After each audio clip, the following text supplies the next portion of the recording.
Thank you very much for the opportunity to be here and to talk about our projects and topics. I'm very glad that I met a few of you yesterday, and I'm actually very happy that we all could overcome this virus, new barrier that we're facing today, right? And hope we can enjoy this 2 days together. So yesterday we spoke about some things that affect procurement, but today during the session we'll talk about supply diversity developing program that we are running at Bayer in Brazil right now. Right? It's directly linked to procurement and also on the search for new suppliers and how to develop new companies. Right? So the idea here is to talk about building trust with external partners, how we build this relationship and how we build trust. I'll start with some. This is not working, but okay. Some Brazilian roadblocks, just to share with you a few of the perspectives that we have in Brazil and why do we need some suppliers, some additional suppliers. Developing relationship, what's necessary to build trust, and continue developing the relationship that we have. Especially mentioning our supply diversity development program, the Bayer experience with the voluntary task force that we have within the company. That's a few takeaways. Okay. The objective here is to share our experience, trying to make your life easier.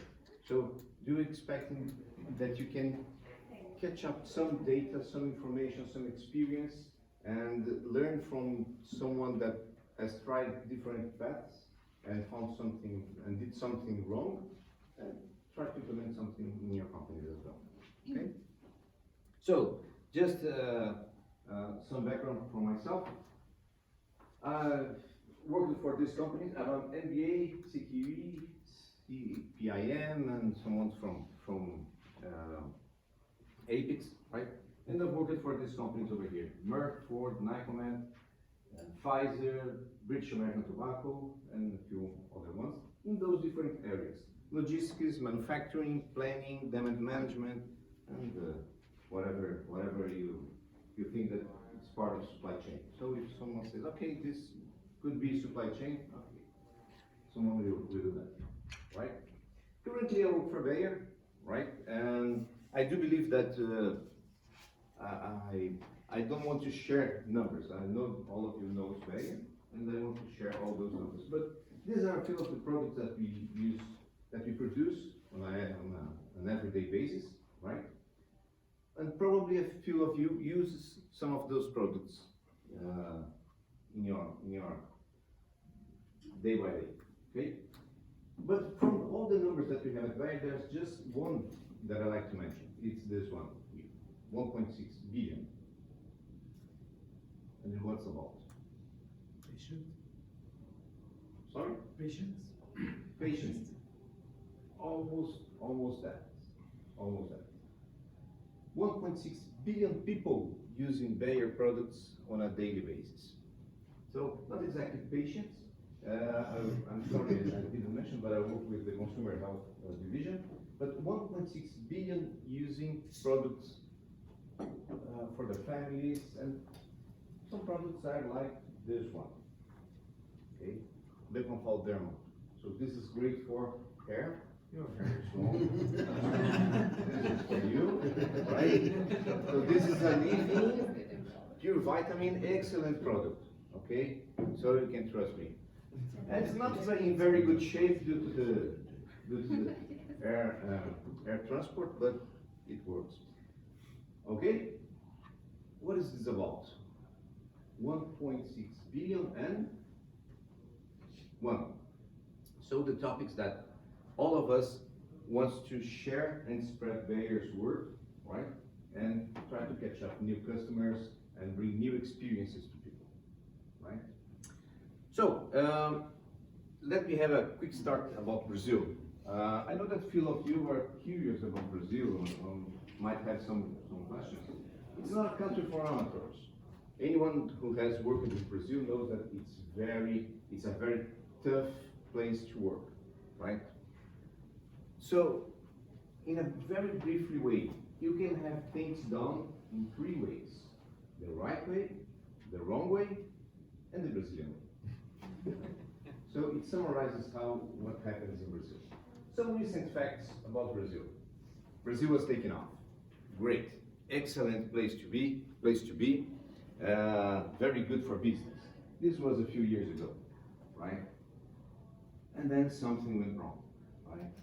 What happened in Brazil? So this was what happened after a few years. Something was not working fine. And then Brazil was needing changing. Brazil was in a quagmire, fell from Brazil. So Brazil was going down, like, due to the politics and everything. Time to go. This is the second president that we took away from his position, her position, right? The betrayal of Brazil. What happens in Brazil? The problem here is corruption, mainly. So, you know, we are facing huge problems related to corruption, right? And now we have a new president. So probably a few of you have heard about that. We have a right-wing president right now. And very complex, it's huge, it's good, everything. But all of this affects our economy, our business, the way that we do business, and our daily activities, for sure, right? We have two Brazils, the rich and the poor one. So in the north of Brazil and northeast, we have a very poor country, right? It's very difficult to do business over there. While in the south, we have a rich country. So there are huge contrasts between these two countries. Okay? This brings us many roadblocks. You can name it, and we have it. So we have roadblocks with infrastructure, economy, people, equipment, technology, and many others. Right? Just to give a few examples on infrastructure. So most of the time we use these nice roads to deliver our goods. This is in the south region of Brazil. Great place, right? But in the countryside, one must overcome these bridges. Okay? So these are real bridges. I was just checking that one, if you could stand for one of our trucks, right? We did it good, but we must overcome these bridges to get to these other highways. Okay? Okay, and then your customer calls you, hey, where are my goods? Oh, they're on the truck, they're on the way. Are they safe? Yeah, they're safe, no one can touch them. Sure, it's over here, you know? It's safe, no one can touch your goods. And they are on the way. So this is in the north of Brazil during the rainy season, but I must deliver that. I must deliver my products, I must deliver chemical products, petrochemical products, and other ones, you name it, right? And you can find some amazing journeys along this journey. Like this. This is the road to nowhere. It ends up on a river. Wow. Okay, how can what can I do over here? Where you can find this one? Okay, gorgeous animals walking on the highways. And I used to pose a question. Imagine you are a truck driver, and you're driving, you see those animals, great. And then 1 kilometer away, you have a flat tire. What would you do? So Stay in the car. yeah, it could be great. And sometimes you can find in the north as well some animals like this one, huge snake, right, on the road. You can do nothing. You can even think about, even by accident, if you go through this animal, you go to jail, right? So you have to stop and wait until it finishes its way, right? Unless if you're like my wife. My wife says, okay, I will go like this and this and this. I hate snakes, so, right? Or you can even have something like this. So please pay attention and tell me what it's all about.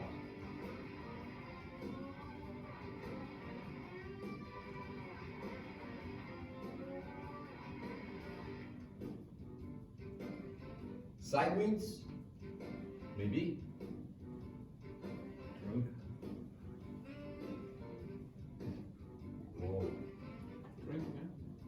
Sorry? Drink and drive? Maybe. The lot is not packed properly. Maybe. Those boxes are almost empty. You see. Mobile phone? Maybe as well. For sure, mobile phone. Bumping the road? No. Roads are good, you see. 120 kilometers per hour. So this is not an easy game, right? And this one goes to us. You see some petrochemical product, some chemical product on its way, right? Sex and drive? No. So this is all about a contest, a competition between truck drivers. Yeah, that's why you see one going in the front of the other and they keep filming. So they keeping disputing who's the best truck driver, who makes more of these maneuvers with the truck. And then they compare their films when they stop a few kilometers away. Right? So can you imagine? We try to develop our suppliers, we try to have audits, we try to have good practices in place, we try to do our best, but we have people here, people driving, people in these trucks. So it's very complex, a very complex situation. And it keeps going. This hasn't been edited, so you see it's a long way. So he was the winner, right? Allan? I'm sorry? He was the winner. I hope so. I hope so. And you know, when the truck do like this, the tires weren't meant to go like this way, right? So you can imagine the damage that it causes, of course, and a lot of risk. So we need more suppliers. We need other companies to rely on. We are always seeking for new suppliers on one hand, and the other hand, we want to establish trustful relationships with the other ones that we have. Okay? So, for example, on the outsourcing way, Bayer is starting to outsource our R&D tasks. You know, R&D for a pharmaceutical company, it's our core business. So when I say that I'm going to outsource my R&D, I'm going to outsource my intelligence. What keeps my business? So we are having a very complex shift on our mindset, but trying to look for new business. And when looking for new suppliers or new partners, we must pick up someone that shares the same focus. Yesterday we started discussing this around this table. I heard that you were talking about this a bit. But what's the focus? What's the customer focus here? So I used to say that we have two topics: customer's focus and focus on the customer. These things are different, right? What it's all about. Focus on the customer, it's just to fulfill customers' needs for products and services, right? This is to have focus on the customer. When your supplier comes to you and say, okay, I'm focusing on you, let's have a coffee, let's talk, I want to help you. He wants to sell his business. Customer's focus, it's about to share customers' vision as well or even better as ourselves. When I have a supplier, a partner that works for me, that shares my vision, it's something different, right? So I can have these both options.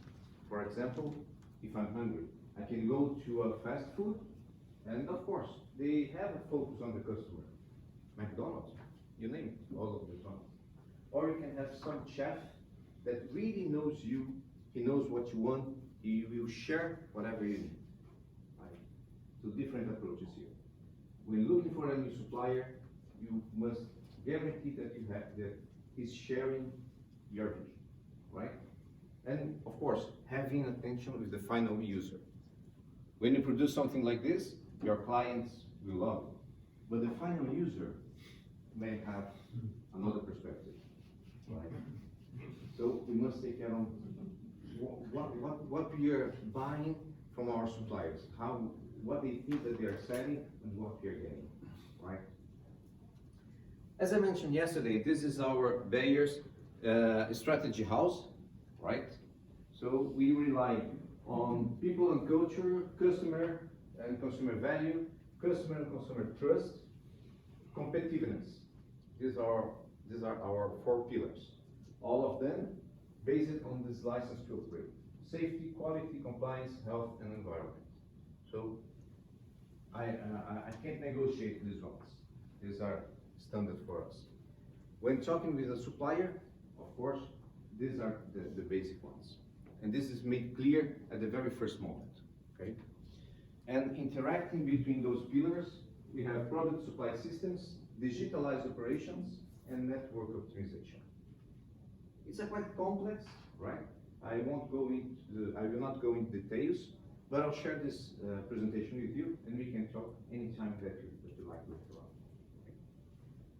From our perspective, from external manufacturing at Bayer, we have this model. We have the external manufacturing in the center here, operations, managing these other areas. So we have a relationship with our suppliers, where I am the operations manager, and I have this virtual team of quality, procurement, technical services, and supply chain.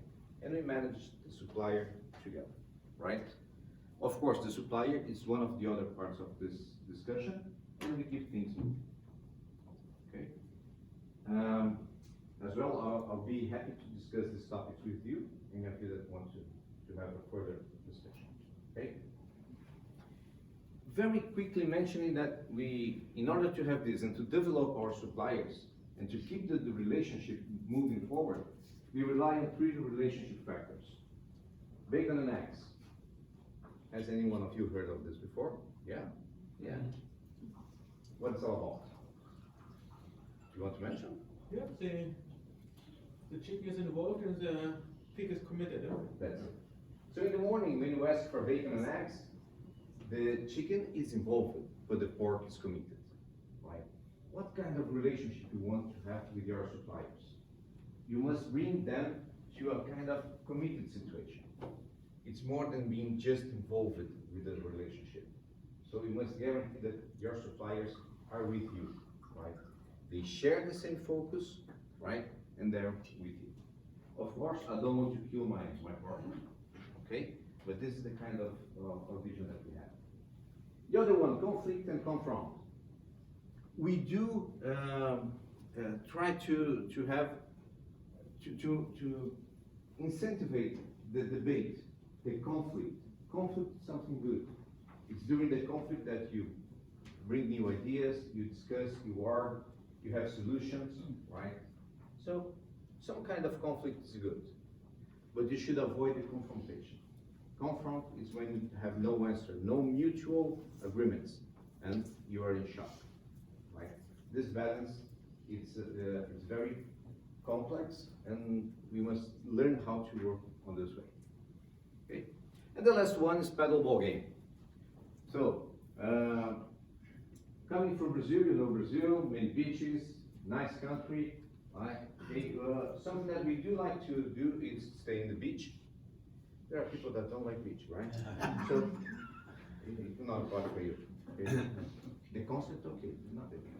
So, what's the point here? You stay on the beach playing paddleball, and you keep playing paddleball all day long. What's the difference between playing paddleball and playing tennis? The net. There's no net in the middle. No net in the middle. Yeah, this is one for sure. There's another one. In tennis, you're trying to achieve that the other guy cannot hit it. Here, you have to play together. That's correct. Okay. So, in the tennis, I want to beat my adversary. I will give him very bad balls. He can turn it back, right? Table tennis, the same, right? So, on the paddleball, quite the contrary. I will do my best to give him a very good ball, so he can send the ball back to me in a good way. And the fun of the game is keep playing all day long. And here's the question: what do you play with your partners? Do you play tennis, even unconsciously, or do you play paddleball? Most of the company says, okay, I had a problem, but I sent it to my supplier, now it's their problem. It's your problem, right? It continues as your problem. So please, play paddleball with your suppliers. And the last thing that we have here is related to communication. We talked this yesterday as well. Communication is a huge topic. It's not about what you say, it's all about what the other side understands.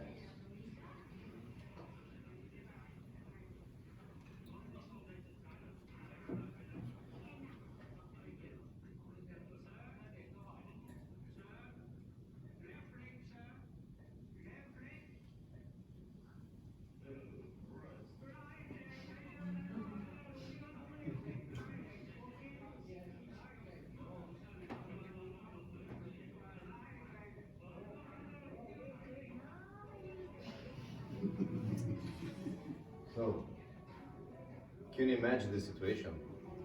Right. Sir, right leg, left leg, no, right leg, no. So, just one simple question. And most of us that works with multinational companies having contact with other countries, like you mentioned yesterday, you have Singapore, you have China, right? Communication is very complex and must be very well managed, right? So, we do need some external support. We do need some external partners to make our business run, right? And then, since a couple of years ago, we started our diversity mentoring program at Bayer. What's this? It's a very nice program indeed, right? The program, it's a global initiative that aims to strengthen minority business by promoting their business. This is the real point, okay? We want to incentivize companies to grow up, right? And this is the example of the company that I've supported last year. It's called Down Lycia. Down, from syndrome of Down, right? And Lycia from Delicia, delicious. This guy, he has syndrome of Down, okay? And he produces a sort of Brazilian candy called Brigadeiro. It's a chocolate ball, very good one, very simple to produce. And what happened? This guy, he said, okay, I have some rent caps. I cannot live a regular life, no sense, but I want to do something. And he started doing these small chocolates. And this has turned into a business. Can you imagine? So he goes into some meetings and fairs and meetings like this with his car, selling these candies, right? He started in a very simple way, okay? So he just joined us in this program, and we've helped his company to grow up, right?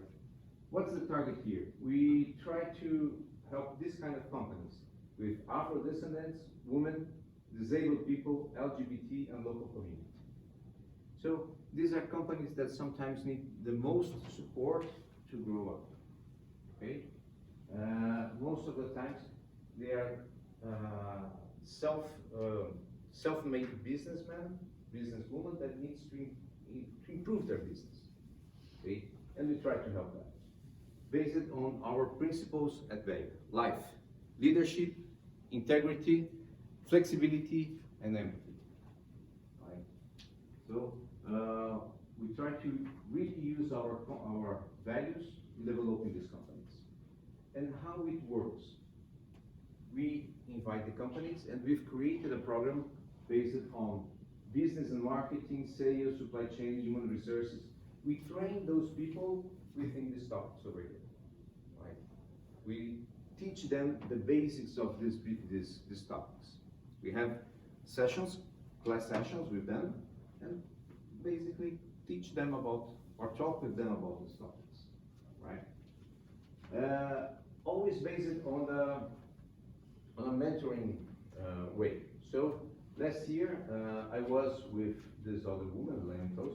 We helped this company in all these topics, and we started to develop their business. What we do?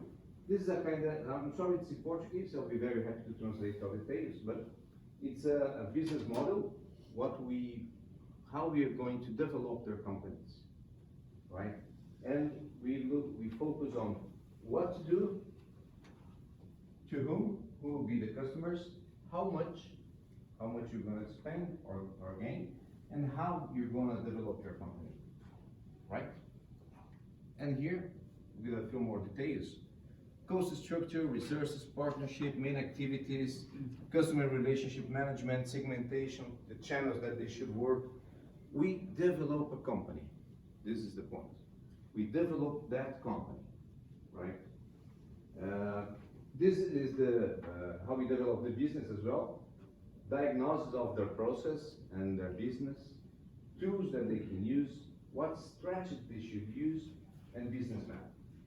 It's quite interesting that for this guy, his mother used to help him. And one time she came to me and said, hey, I'm making money, but I have no money. My bank account is 0, but I know that I'm making money. Where's my money? This is one interesting point, right? They say, okay, you're not managing your money in a correct way. So you have to save some money, you have to be prepared, and then we go through this kind of discussions, right? Here's how the program is prepared or it's built with different steps when we select the companies that we will try to develop, right? Until we start the process and start supporting these companies. It takes around 8 months from its beginning to the end, right? And these are the results that we have so far. So for these companies, and last year we had 8 companies that we just mentioned. Strategy, 100% developed and implemented strategic planning, right? Social media, all of them activated or enhanced their participation on social media. Customers, huge improvement. Business, 58% on real deals. Their business just grew up, right? Social responsibility, this is a critical one for us right now. So 100% of companies have implemented sustainability and diversity programs. And this is very nice to have. This is a self-motivated plan. We try to incentivize, for example, LGBT people, and they will continue this movement with other people from their same segment, right? Process improvements, financial situation, all of them very good results. And one important point here, business. 2 of those companies are now working with Bayer. So I have one from communication and another one for events. They are supplying Bayer. So what's the point here? We develop companies for the society, for everybody, for the sake of themselves. But you also can use these very same companies. And you know, when we talk about building relationship, what would you do if you are one of these small companies? Would you like to continue working with Bayer or not? Yes, I would. They've developed me. They've helped me. I'm a better company today due to Bayer, so I'd like to continue working with them. So they will share the same focus that we have. So this is one way that we can do to develop partnerships and develop new suppliers. Okay. So going to the going to the final messages. 100% of customers are people, right? 100% of employees are people. If you don't understand people, you don't understand business. So try to understand people, try to help people, try to help the people in the companies that you have. Try to help the people that supplies you in different companies. And the result you come. Okay? So, some takeaways and some main topics here. When working with suppliers, we all that works with procurement and these strategic functions, don't think it's just their work. Play paddleball. Many companies think that it's my supplier's work to do that. No, it's not like that. It's your job. So you're using them to do your job. So help them in doing that. Be present. We have several companies made in today's world, very good, in a very global way. You don't be present with our suppliers, you don't visit them. You don't spend your time knowing their capacity, knowing what they're doing, knowing that they have new things to offer. So visit your suppliers, be there, right? I think that not for this week or the other one due to the virus, okay? But from then on, I think it's a good thing to do. Ask yourself how to make their life easier, right? We have suppliers today, and sometimes we don't help them. Again, we don't play paddleball. How can I make their life easier? This is a very interesting point. We are talking a lot about developing strategic functions on procurement, but on the other side, as procurement, we have people on the other side of the table, right? For the ones that were here yesterday, and we did that very good exercise on guessing who was lying or so. We're talking about people. They lie. They don't lie. They are very honest. Sometimes not, but we talk with people. So please. And when talking with people, please celebrate. When you have achievements, celebrate your achievements. Celebrate your discussions. Even better if you have brigadeiros like this, right? So, funny story. I managed one supplier in Colombia, and when I had this kind of discussions, they said, well, how are those candies? Are they really nice ones? Yeah, they are. Okay. Next time that I went to Colombia, that I've been in Colombia, I took a few of them with me, and we celebrate using these ones. And they got surprised. They said, hey, you managed to bring those ones to Colombia, from Brazil to Colombia, with you? Yeah, yeah. Wow. So they got very, very, empowered due to that. It was something interesting. And the hardest of all, the most important thing, my mother-in-law cooked those ones. So can you imagine how difficult it is to make your mother-in-law cooking for you, so you can take to your customers in Colombia, to your suppliers in Colombia? No easy task by no means, right? So I just like to thank you for your attention. This is my final message, right? Hope you enjoyed, and for sure, I'll be around, and we can have further discussions along these 2 days. Okay? Thank you, and I'd like to hear you. Here we have the menti.com. I kindly ask you to access this website through your mobile or computer. It will ask for one code. You can use that code, 246855, and rate this presentation. Okay? Thank you. Thank you so much.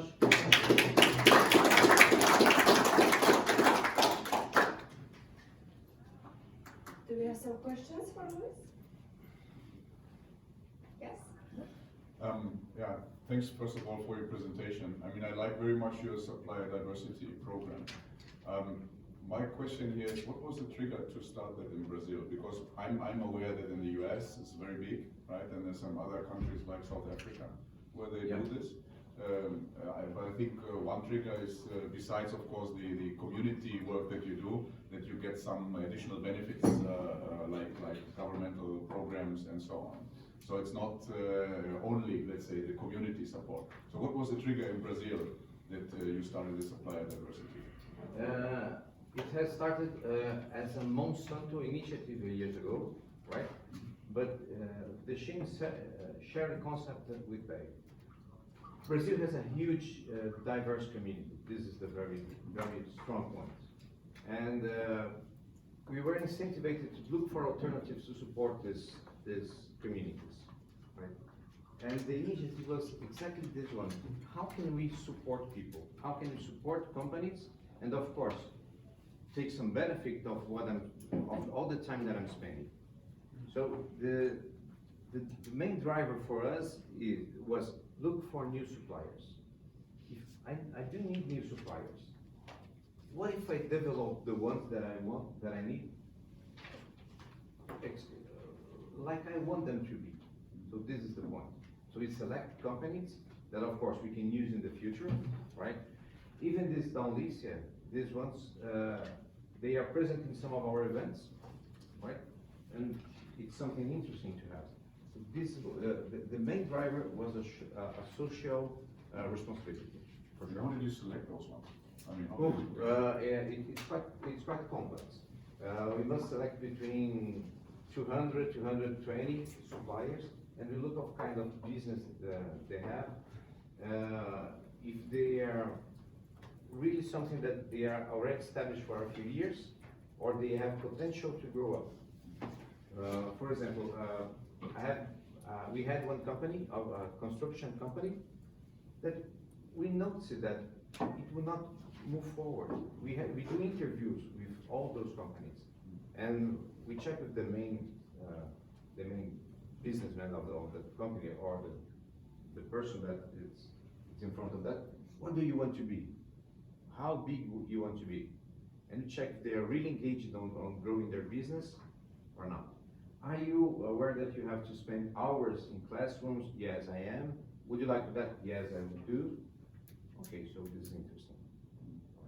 So it's a very nice program. And now we will start sharing the same concept to other countries. Okay? Do we have any other questions? Thank you, Luiz. Thank you very much.